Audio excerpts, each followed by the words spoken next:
Bismillahirrahmanirrahim. Assalamualaikum warahmatullahi wabarakatuh. Alhamdulillahi wa kafa. Wassalatu wassalamu ala nabiyyil mustafa wa ala alihi wa sahbihi wa man iktafa. Amma ba'd. Para penuntut ilmu dimanapun antum berada, semoga Allah subhanahu wa ta'ala melimpahkan rahmat dan berkahnya kepada antum semua. Kita lanjutkan kembali pelajaran tafsir Al-Quran yang pada pertemuan kali ini kita akan membahas tafsir ringkas dari surah Al-Alaq. Surah Al-Alaq adalah surah yang pertama kali diturunkan kepada Nabi Muhammad SAW. Di mana saat itu Nabi Muhammad belum mengetahui apa itu kitab dan apa itu iman. Ketika itu Nabi SAW didatangi oleh malaikat Jibril alaihissalam seraya menyuruh beliau untuk membaca. Namun beliau tidak bisa sehingga beliau mengatakan, "Ma ana biqari," saya tidak bisa membaca. Jibril pun terus menyuruh Nabi SAW membaca hingga diturunkanlah 5 ayat pertama dari surah Al-Alaq ini. Nama surah Al-Alaq diambil dari ayat kedua dari surah ini yang artinya segumpal darah. Surah ini juga disebut dengan surah Iqra sesuai dengan kata pertama surah ini. Meskipun surah ini adalah surah pertama yang diturunkan di awal-awal kenabian, namun berdasarkan susunan mushaf Al-Quran, surah Al-Alaq adalah surah yang ke-96. Jumlah ayatnya 19. Kita baca dulu surah Al-Alaq beserta terjemahnya. A'udzu billahi minasyaitonir rajim. Bismillahirrahmanirrahim. Iqra bismi rabbikal ladzi khalaq. Bacalah dengan menyebut nama Tuhanmu yang menciptakan. Khalaqal insana min 'alaq. Dia telah menciptakan manusia dari segumpal darah. Iqra wa rabbukal akram. Bacalah dan Tuhanmu lah yang Maha Pemurah. Alladzi 'allama bil qalam. Yang mengajar manusia dengan perantaran qalam. 'Allamal insana ma lam ya'lam. Dia mengajar kepada manusia apa yang tidak diketahuinya. Kalla innal insana layatgha. Ketahuilah, sesungguhnya manusia benar-benar melampaui batas. Ar-ra'ahu istaghna. Karena dia melihat dirinya serba cukup. Inna ila rabbika ruj'a. Sesungguhnya hanya kepada Tuhanmu lah kembalimu. Ara'aita alladhi yanha. Bagaimana pendapatmu tentang orang yang melarang? Hamdan idza shalla. Seorang hamba ketika mengerjakan salat. Ara'aita in kana 'alal huda. Bagaimana pendapatmu jika orang yang melarang itu berada di atas kebenaran? Au amara bit taqwa, atau dia menyuruh bertakwa kepada Allah. Ara'aita in kadzdzaba wa tawalla. Bagaimana pendapatmu jika orang yang melarang itu mendustakan dan berpaling? Alam ya'lam bi anna Allah yara? Tidakkah dia mengetahui bahwa sesungguhnya Allah melihat segala perbuatannya? Kalla la illam yantahi lanasfa'an bin nasiyah. Ketahuilah, sungguh jika dia berhenti berbuat demikian, sungguh jika dia tidak berhenti berbuat demikian, niscaya kami tarik ubun-ubunnya. Nasiyatin kadzibatin khati'ah, yaitu ubun-ubun orang yang mendustakan lagi durhaka. Falyad'u nadiyah, maka biarlah dia memanggil golongannya untuk menolongnya. Sanad'u zabaniyah, kami akan memanggil malaikat zabaniyah. Kalla la tuti'hu wasjud waqtarib. Sekali-kali janganlah kamu patuh kepadanya dan sujudlah dan dekatkanlah dirimu kepada Tuhan. Tafsirnya, A'udzu billahi minasyaitonir rajim. Bismillahirrahmanirrahim. Iqra bismi rabbikal ladzi khalaq. Khalaqal insana min 'alaq. Iqra wa rabbukal akram. Alladzi 'allama bil qalam. 'Allamal insana ma lam ya'lam. Tafsirnya, Iqra ayyuhan nabi ma unzila ilaika minal Qur'an muftatihan bismi rabbikal mutafarrid bil khalq. Bacalah wahai Nabi Muhammad Al-Quran yang diturunkan kepadamu dengan memulai dengan menyebut nama Allah, zat satu-satunya yang menciptakan. Alladzi khalaqa kulla insanin min qit'ati damin gharidin ahmar. Zat yang telah menciptakan semua manusia dari segumpal darah yang merah. Iqra ayyuhan nabi ma unzila ilaik wa inna rabbaka lakatsiral ihsan wasi'al jud. Bacalah wahai nabi Al-Qur'an yang diturunkan kepadamu. Sesungguhnya Allah sangat banyak kebaikannya dan sangat dermawan. Alladzi 'allama khalqahul kitabata bil qalam, yang telah menciptakan makhluknya, yang telah mengajarkan makhluknya menulis dengan pena. 'Allamal insana ma lam ya'lam. 'Allamal insana ma lam yakun ya'lam. Yang telah mengajarkan manusia apa yang sebelumnya tidak diketahuinya. Wa naqalahu min zulmatil jahli ila nuril ilmi. Yang telah mengeluarkan manusia dari gelapnya kebodohan menuju cahaya ilmu. Kemudian Allah Subhanahu wa taala menjelaskan perihal manusia yang melampaui batas ketika merasa berkecukupan. Allah taala berfirman, "Kalla innal insana layatgha ar-ra'ahu istaghna inna ila rabbika ruj'a." Haqqan innal insana la yatajawazu hududallah idza abtarahu al-ghina. Benar-benar sesungguhnya manusia sungguh melampaui batas-batas Allah jika dia merasa sombong dengan kekayaannya. Namun Allah Ta'ala mengingatkan, فَلْيَعْلَمْ كُلُّ طَاغِيَةٍ أَنَّ الْمَصِيرَ إِلَى اللَّهِ.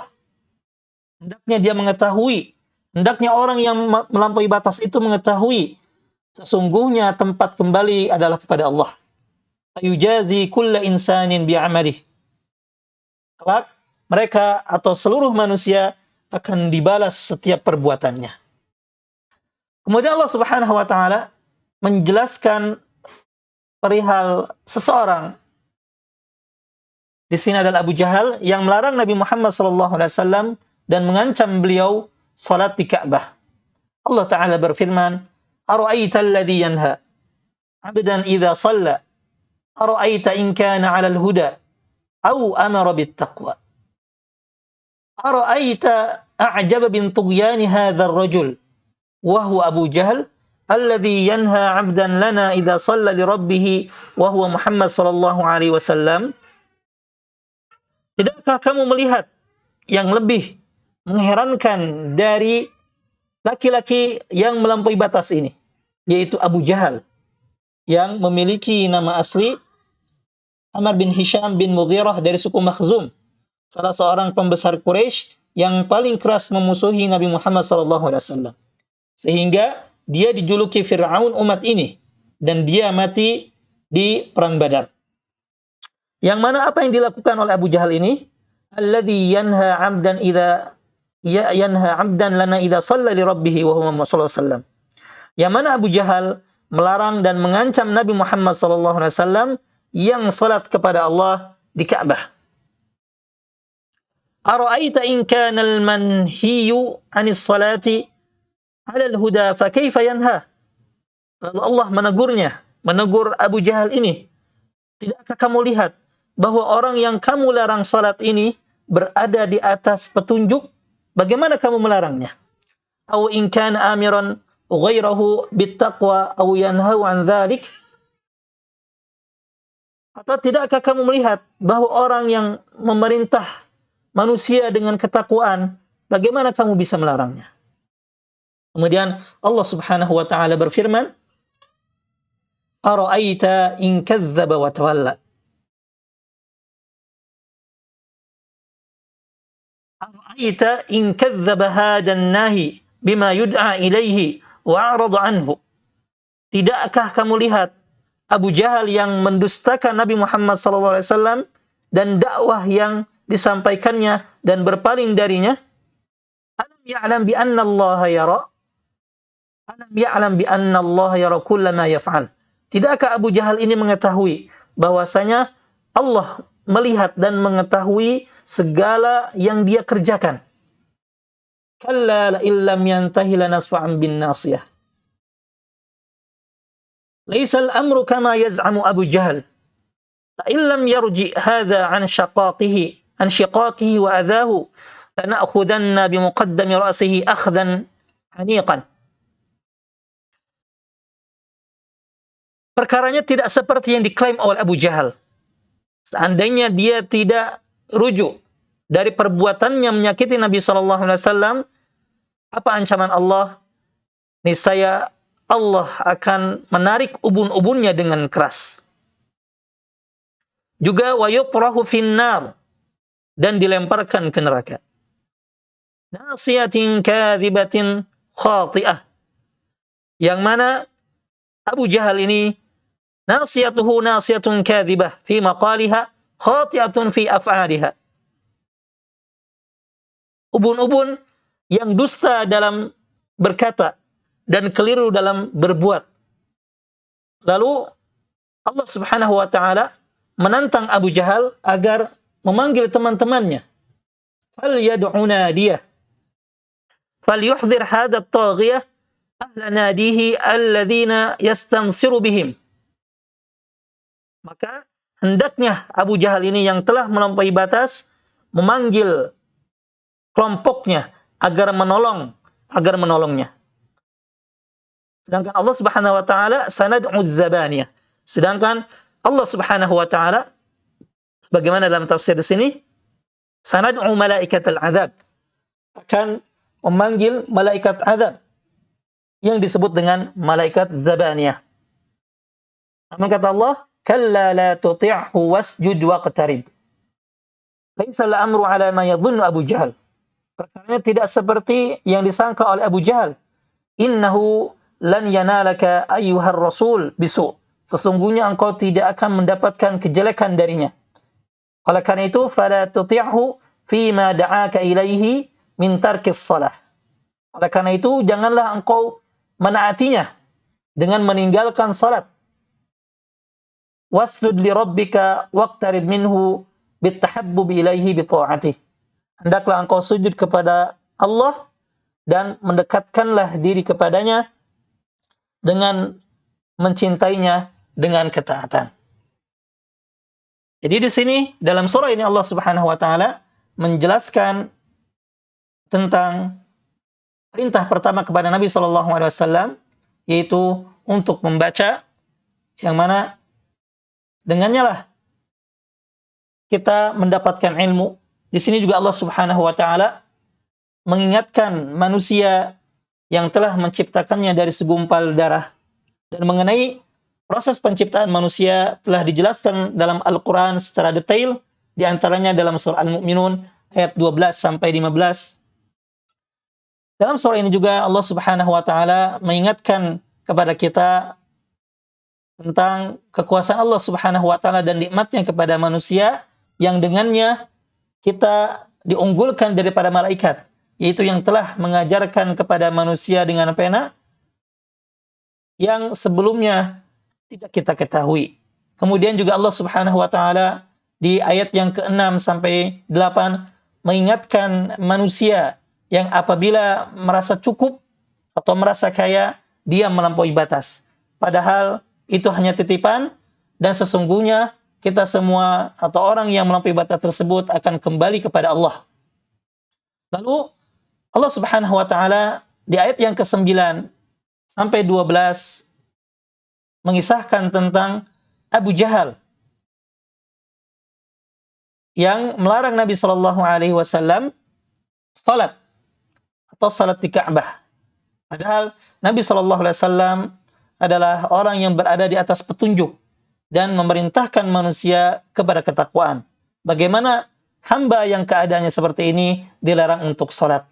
Lalu Allah Subhanahu wa taala mengancam Abu Jahal yang selalu dusta dan berpaling dari dakwah Nabi sallallahu alaihi wasallam, bahwasanya Allah Subhanahu wa taala mengetahui segala perbuatannya.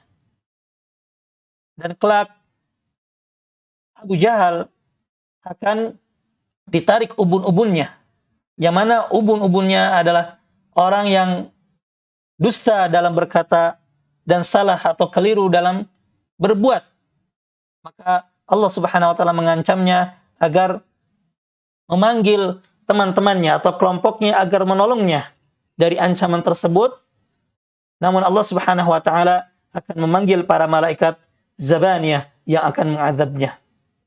Dan Allah Subhanahu wa taala di akhir surah ini melarang Nabi sallallahu alaihi wasallam untuk menuruti kemauan Abu Jahal atau perintah Abu Jahal dan menyuruh Nabi sallallahu alaihi wasallam agar sujud dan mendekat kepada Allah Subhanahu wa taala.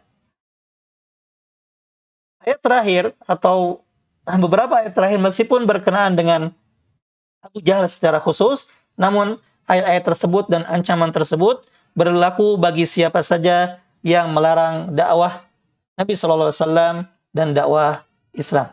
Demikian tafsir ringkas surah Al-Alaq. Semoga bermanfaat. Wa akhiru da'wana alhamdulillahi rabbil alamin. Assalamualaikum warahmatullahi wabarakatuh.